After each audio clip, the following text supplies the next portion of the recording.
आप सभी का सहयोग समाचार के एक और दिन में स्वागत करता हूं।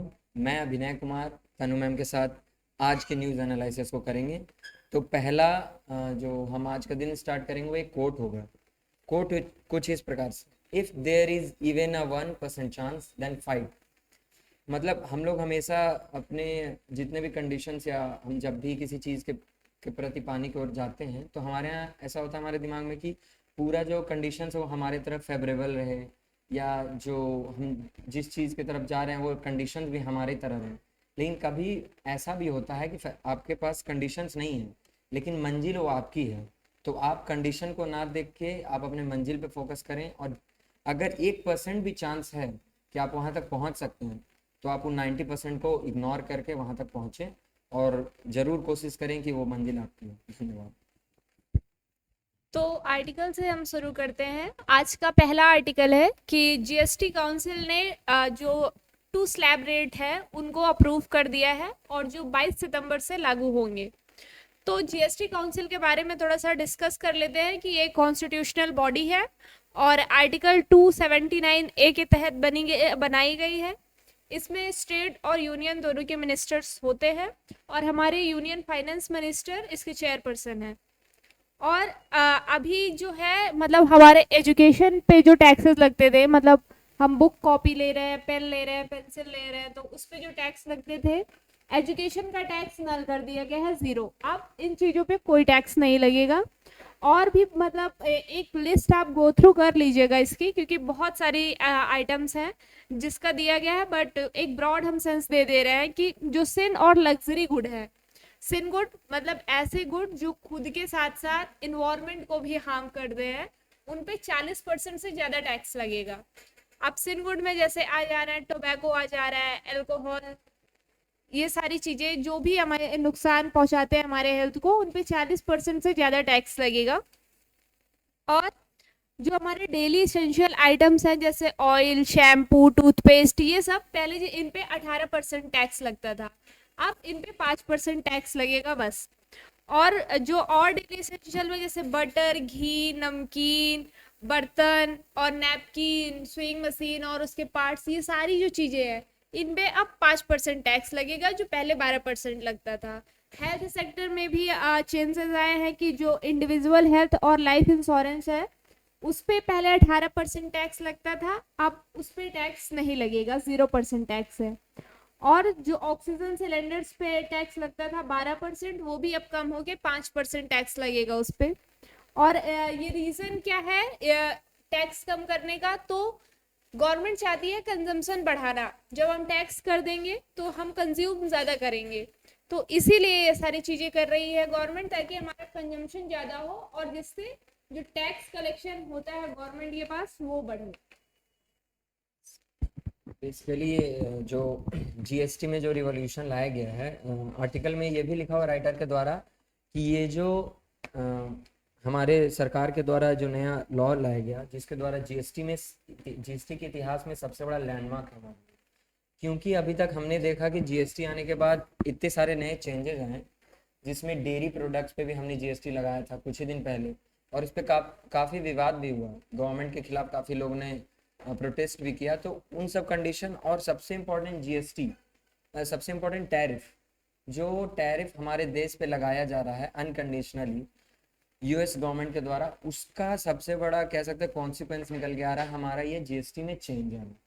क्योंकि हमारे ऑलरेडी हमारे मार्केट में जो प्रोडक्ट्स हैं वो बाहरी मार्केट नहीं जा पा रहे हैं, तो हमारी इकोनॉमी बहुत नीचे जा रही है।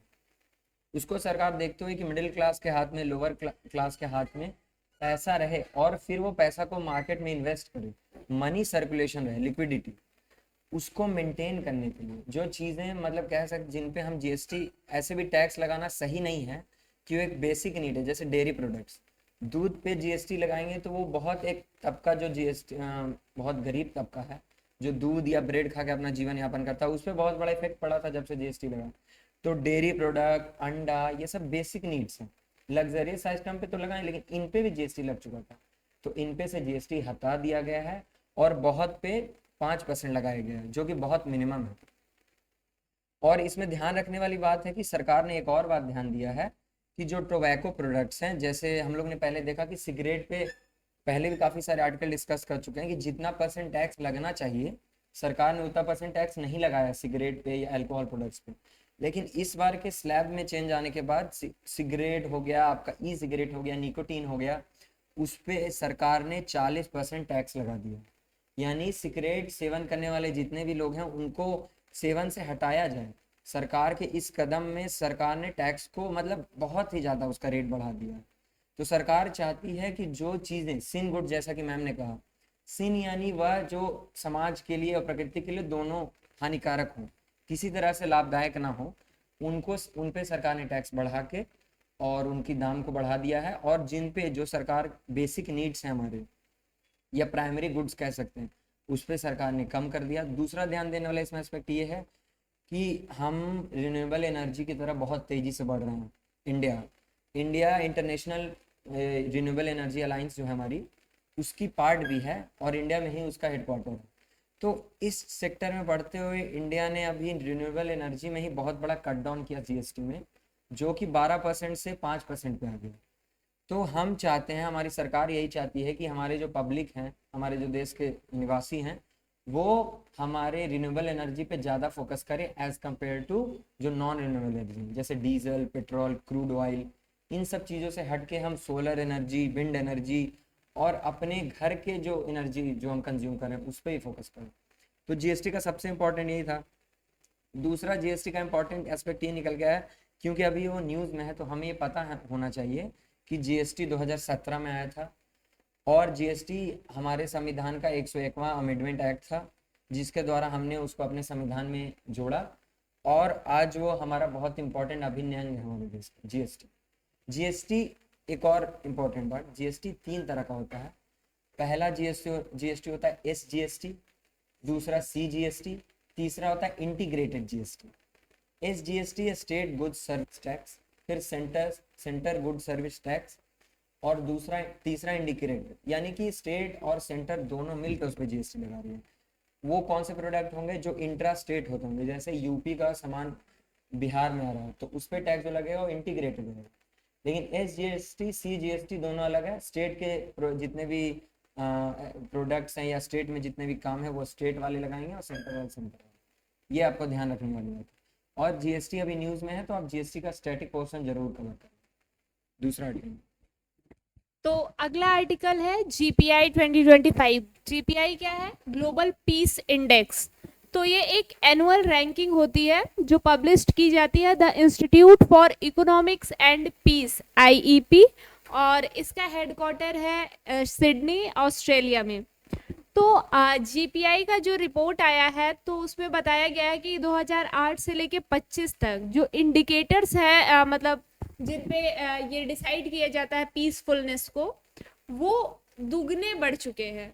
इतने सालों में दुगने बढ़ चुके हैं, क्योंकि अभी जो जीपीआई अभी करंट में जो 23 इंडिकेटर हैं जीपीआई मेजर करने के, और 3 उसके मेजर मतलब ब्रॉड डोमेन्स है, जिसमें है पहला सोसाइटल सेफ्टी एंड सिक्योरिटी। इसमें आता है क्राइम रेट्स, पॉलिटिकल स्टेबिलिटी और रिफ्यूजी इम्पैक्ट, यही एक्सेट्रा, यही सारी चीज़ें जो आती है सोसाइटल सेफ्टी एंड सिक्योरिटी में।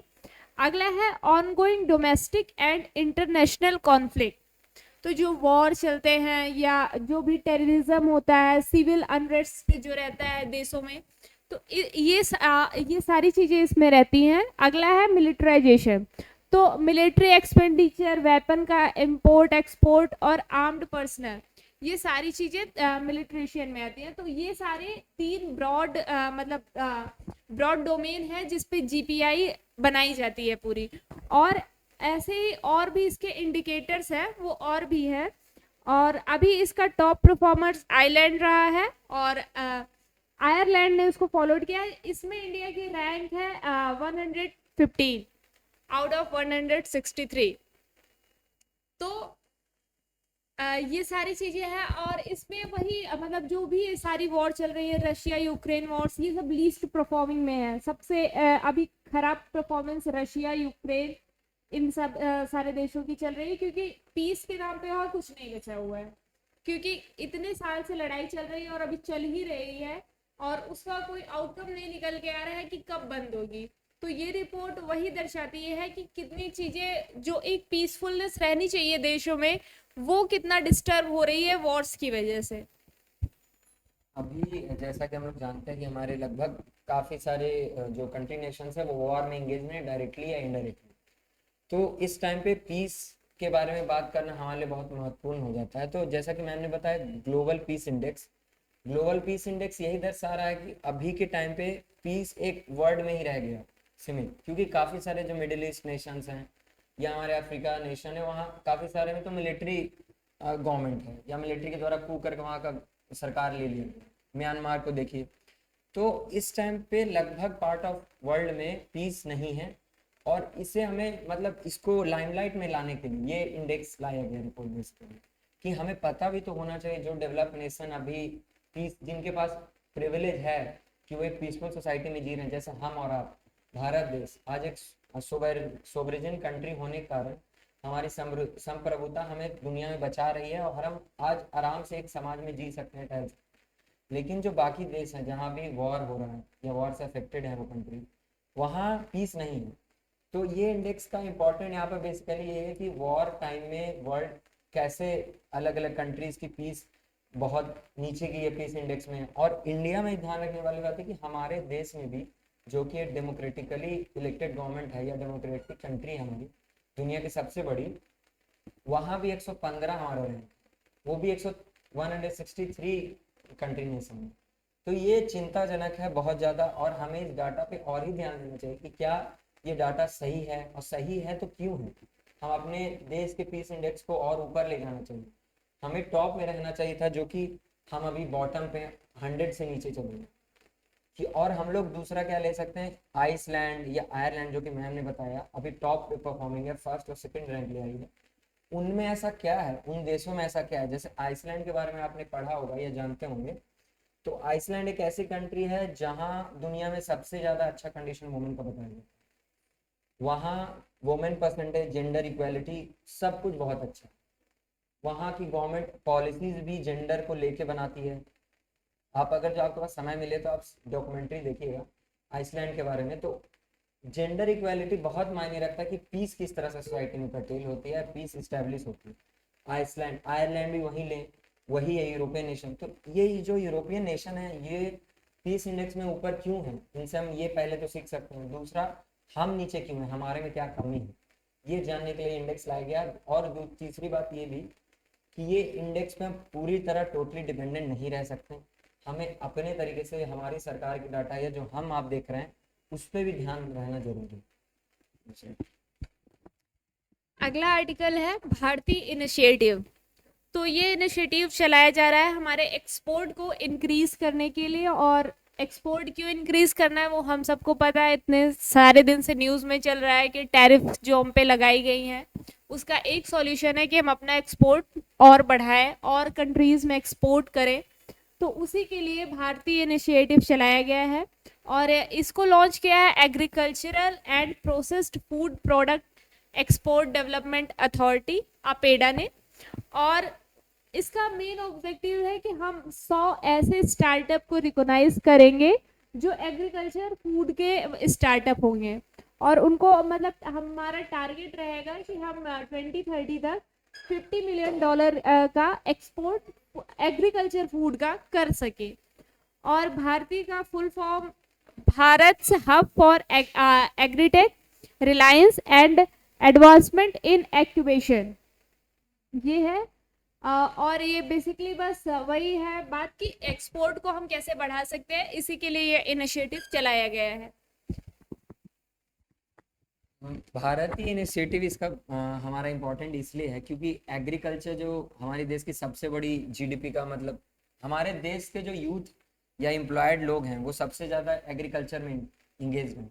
लेकिन जब हम जीडीपी की बात करते हैं कि जीडीपी में कितना हमारा एग्रीकल्चर सपोर्ट करता है या योगदान उसका कितना है, तो बहुत कम है।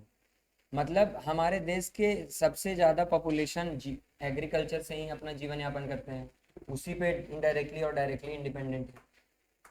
तो ये निर्भर ये बात करता है कि जो जीडीपी में नहीं योगदान दे रहा है लेकिन वो सबसे बड़ा एम्प्लॉयमेंट दे रहा है, तो गलतियां कहाँ रह रही कि मतलब एग्रीकल्चर तो हम कर रहे हैं लेकिन उसको कॉमर्शलाइज नहीं कर पा रहे। उसको किस तरह से हम, जैसे अगर बिहार का एग्जांपल हमेशा लिया जाता है कि बिहार में मखाना उगाया जा रहा है, लेकिन उस मखाने का सही रेट उन किसानों को नहीं मिल रहा है जो कि कीचड़ में नीचे उतर के उन मखानों को अपने हाथों से निकालते हैं। लेकिन वहाँ वो जब चला, आप पैकेट खरीदेंगे 10 ग्राम का 20 ग्राम का तो 20 रुपए का होगा, लेकिन अब उनके हाथ से जब खरीदा जाता है केजी में तो उनको उनके हाथ में दिन का बस 600 700 रुपये आता है पूरे दिन का दिहाड़ी। तो ये इंपॉर्टेंट बात है कि एक तरफ हम उसको सबसे इंपॉर्टेंट न्यूट्रिएंट्स कह के और उसको पूरे कॉमर्शलाइज कर रहा है, हमारा देश कॉमर्शलाइज कर रहा है कि हम मखाना उत्पादक पूरे विश्व में सबसे बड़े हैं, और उसमें भी सबसे बड़ा बिहार है। बिहार में भी सबसे बड़ा 3 से 4 जिले सिर्फ, मतलब ये 3 से 4 जिले से ही पूरी दुनिया की मखाना 90% मखाना निकलता है। लेकिन क्या वो 3 से 4 जिला के किसान जो स्पेशल एक कम्युनिटी है, वो कम्युनिटी को वो फायदा मिल पा रहा है? क्या वहां से मार्केट से पैसा वहां तक पहुंच पा रहा है उनको? तो ये एक छोटा सा केस स्टडी है।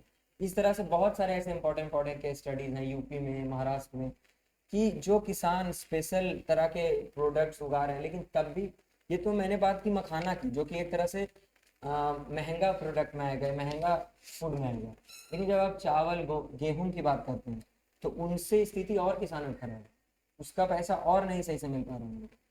तो ये ना हो, सरकार यही चाहती है कि एग्रीकल्चर में टेक्नोलॉजी का इंक्लूजन हो, लोग जान सके कि किस तरह से ड्रोन से हम आप फर्टिलाइजर छिड़क सकते हैं, किस तरह से आप अपने ऐप पे और अपना सॉइल चेक करवा सकते हैं जाके, किस तरह से आप पेस्ट का उपयोग कर सकते हैं सरकार की योजनाओं का। तो एग्रीकल्चर को टेक्नोलॉजी से फार्मर को अवेयर करवाने के लिए ये भारतीय प्रोग्राम बनाई गई है, क्योंकि हमारा देश एग्रीकल्चर बेस्ड इकोनॉमी है, कहा जाता है गाँवों का देश है हमारा देश।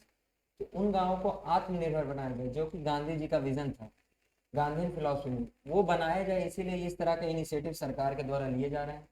हम और आपका यही दायित्व बनता है कि हम इसको जितना हो सके आगे बढ़ाएं, और हमारे कोई फार्मर्स या एग्रीकल्चर फैमिली में हैं तो उनको ये अवेयर करें प्रोग्राम से कि कोई फायदा वो ले पाए। लास्ट और सबसे इम्पोर्टेंट आर्टिकल है एससीओ समिट के बारे में। पहले मैं कुछ एक्सप्लेन कर दूं फिर मैं बताऊंगा।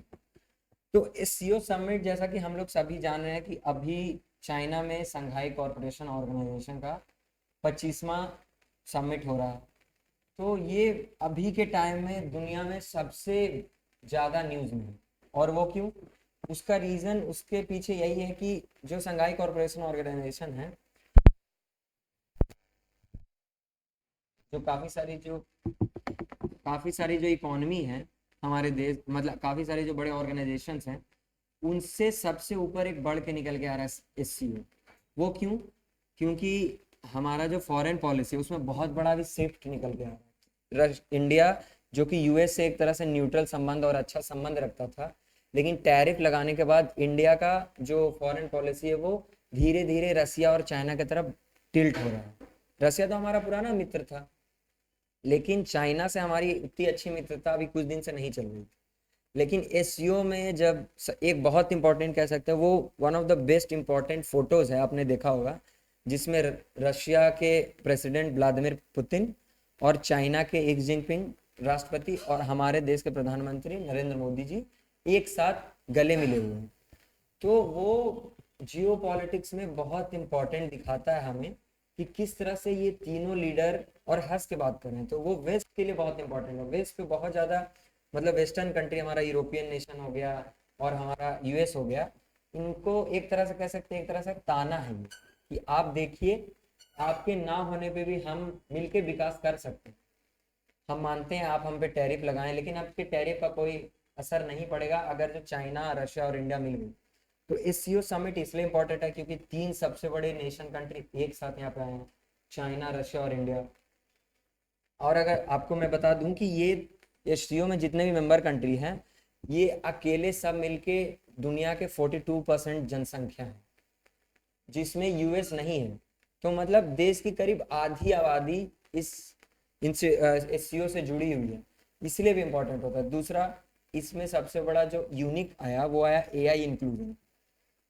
जब हम बात करते हैं एआई का, तो चाइना ने यहाँ पर एक एग्जीबिशन रखा मीडिया के लिए कि चाइना ने किस तरह से अपने देश में एआई रोबोट्स, जिसको ह्यूमनाइड रोबोट कहते हैं, वो बना के और उनके सामने रखा भी कि आप उनसे बात करेंगे तो किस तरह से एक तरह ह्यूमन इमोशन, ह्यूमन इंटेलिजेंस, जिसकी हम पहले बात करते थे कि आदमी जानवरों से क्यों अलग है, क्योंकि हमारे में सोचने की शक्ति है, क्वेश्चन करने की शक्ति, लेकिन वो अब रोबोट्स में भी आ रहा है। तो चाइना दिखा रही है कि एआई, और चाइना इस एससीओ ऑर्गेनाइजेशन से यही बताना भी चाहती है कि फ्यूचर हमारा एआई में ही है, टेक में ही है, वहाँ पे। बाकी आपको मैम अपडेट करेंगे। तो अभी 7 साल बाद मोदी जी चाइना में गए हैं, तो जो उनकी बातें हुई है वो डिस्प्यूट को एक तरह से रिजॉल्व, जो भी चाइना और इंडिया का डिस्प्यूट चल रहा था उसको रिजॉल्व करने पे बात चली है। और ये भी बात हुई कि जो हमारी डायरेक्ट फ्लाइट बंद थी चाइना की, वो भी फिर से चलाई जाए कि इंडिया चाइना की डायरेक्ट फ्लाइट हो, और जो हमारा वीज़ा प्रोसेस है उसको इजी कर सकते हैं। और बेसिकली इकोनॉमिक टाइज पे बातें हुई हैं कि कैसे इकोनॉमी एक दूसरे की बढ़ाने में हम मदद कर सकते हैं। और टेररिज्म पे डायरेक्टली पहलगाम में जो भी अगर चाइना ने सपोर्ट किया है पाकिस्तान का, तो उस पर बात नहीं हुई, वो एक कंसर्न में था कि मोदी जी को शायद, या बट हम ये भी कह सकते हैं कि अभी हमारे अब जाके रिश्ते थोड़े चाइना से सही हो रहे हैं, तो अभी इस मैटर पे बात करना उतना सही नहीं था। और मोदी जी ने क्लियरली किया है कि हम अपनी सॉवर्जिनिटी के साथ कोई निगोशिएशन नहीं करेंगे। और इंडिया का जो विजन और पॉलिसी है एचसीओ को लेके, वो 3 की पिलर्स पे है: सिक्योरिटी, कनेक्टिविटी एंड अपॉर्चुनिटी। तो मोदी जी के द्वारा ये कहा गया कि सिक्योरिटी, कनेक्टिविटी और अपॉर्चुनिटी, यानी पहली बात तो हमने जो हमारा इश्यूज चल रहा था चाइना के साथ सिक्योरिटी को लेके, हमारे इंटरनल सिक्योरिटी और एक्सटर्नल सिक्योरिटी बॉर्डर्स पे, उन पे हम पहले काम करेंगे, जिसमें चाइना रशिया हमारा मीडिएटर होगा।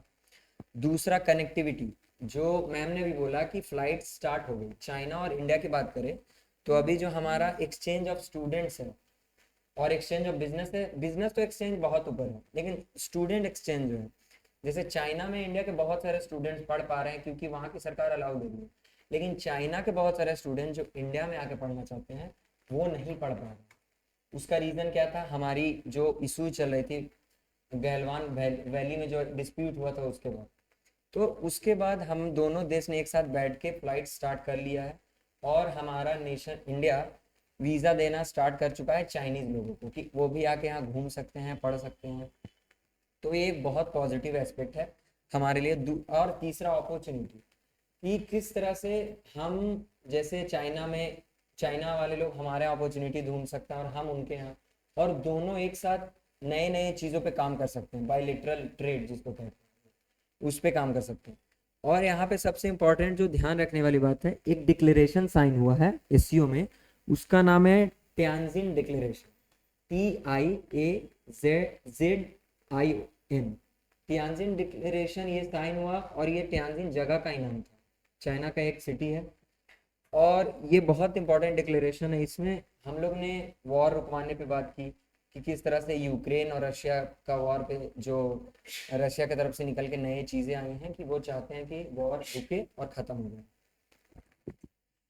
एससीओ एक लास्ट छोटा सा आर्टिकल, उसके बाद हम इसको विराम देंगे। वो था E20 फ्यूल पे, जो कि अभी बहुत ज़्यादा न्यूज़ में, कि हमारे देश में अभी हाल ही में इथेनॉल ब्लेंडिंग 20% जो हम पेट्रोल यूज़ करते हैं, सभी लोग जानते होंगे कि हमारे देश में जो पेट्रोल और डीजल उपयोग होता है वो 100% क्रूड ऑयल था पहले, लेकिन अब 20% उसमें इथेनॉल डाला गया, जिसमें इथेनॉल किससे बनता है? गन्ना, मक्का और उससे अलग अलग केमिकल जो उससे मिला के 20% मिलाया गया क्रूड ऑयल में। उसके बाद वो यूज़ हो रहा था हमारे एज अ एनर्जी सोर्स, जो हम बाइक और कार में यूज़ करते हैं। प्रॉब्लम कहाँ चल निकल के आ रहा है? प्रॉब्लम ये निकल के आ रहा है कि जो E20 फ्यूल है, यहाँ के पब्लिक जो हम लोग यूज़ करते हैं, उनके द्वारा ऐसा कहा जा रहा है कि इसके आने के बाद हमारी इंजन खराब हो रहा है, हमारे कार का, हमारे बाइक का इंजन सीज हो रहा है, और अलग अलग प्रॉब्लम्स आ रहे हैं। दूसरा सबसे बड़ा इंपॉर्टेंट, 5 से 10% माइलेज में दिक्कत आ रही है। जो गाड़ी पहले 1 लीटर में 50 का माइलेज दे रही है, वो दे रही है 45-40 का माइलेज। तो लेकिन सरकार का इस पर स्टैंड दूसरा है। सरकार ने कहा माइलेज वाली बात आपकी सही है, जो कि फ़र्क बहुत बड़ा नहीं है, 2 से 3 किलोमीटर का फ़र्क आता है E20 फ्यूल का यूज़ करने के बाद। लेकिन रही बात इंजन खराब होने की, तो इंजन खराब नहीं हो रहा है, ऐसा कोई अभी तक डाटा नहीं निकल रहा है। लेकिन हाल ही में इसमें सबसे बड़ा अपडेट जो निकल के आया है, सरकार ने कहा 10 साल से पुराने जितने भी व्हीकल्स हैं, कार हो या बाइक हो, कंपनीज उसको सिक्योरिटी प्रोवाइड करेगी। अगर E20 फ्यूल के कारण उसमें कोई गड़बड़ी आई या किसी प्रकार की कोई गड़बड़ी आई तो सर्विसिंग के लिए आप उसे भेज सकते हैं, उसका उस पर कोई चार्ज नहीं लगेगा। सरकार की मिनिस्ट्री द्वारा ये कहा गया। E20 फ्यूल अभी बहुत न्यूज़ में है, क्योंकि पब्लिक अपोनेंट में है सरकार के कि ये कोई अच्छा अटेम्प्ट। हम्म।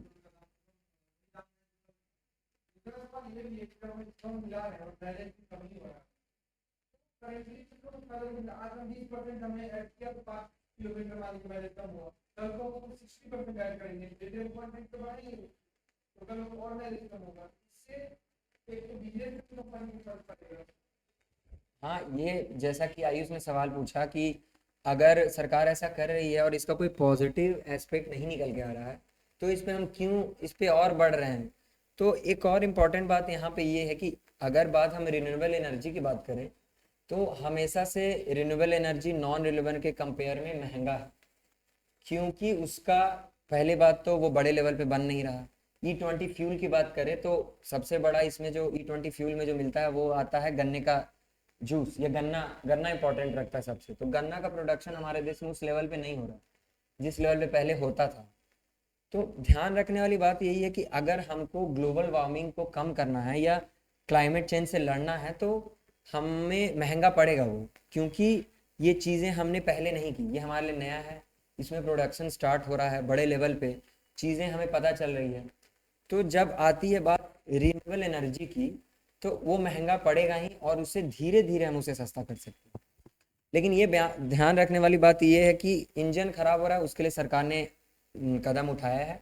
सरकार ने कही है कि जितने पुराने गाड़ी हैं जो इसके कारण, क्योंकि E20 फ्यूल जो है ये जो नए गाड़ी हैं उनको दिक्कत नहीं होगी, क्योंकि इंजन को ही उस तरह से बनाया गया है कि E20 फ्यूल से उससे कोई दिक्कत ना हो। लेकिन पुरानी जितने गाड़ियाँ हैं 10 साल 5 साल पुराने, उनमें दिक्कत आ रही है। तो उसको सिक्योरिटी प्रोवाइड करने के लिए सरकार ने कहा कि आप अपने कंपनी के पास जाइए, वहाँ आप अपने इंजन को चेक करवा सकते हैं, और कंपनी ने भी इस पे एग्री कर लिया है और ये चीज़ें हो रही हैं।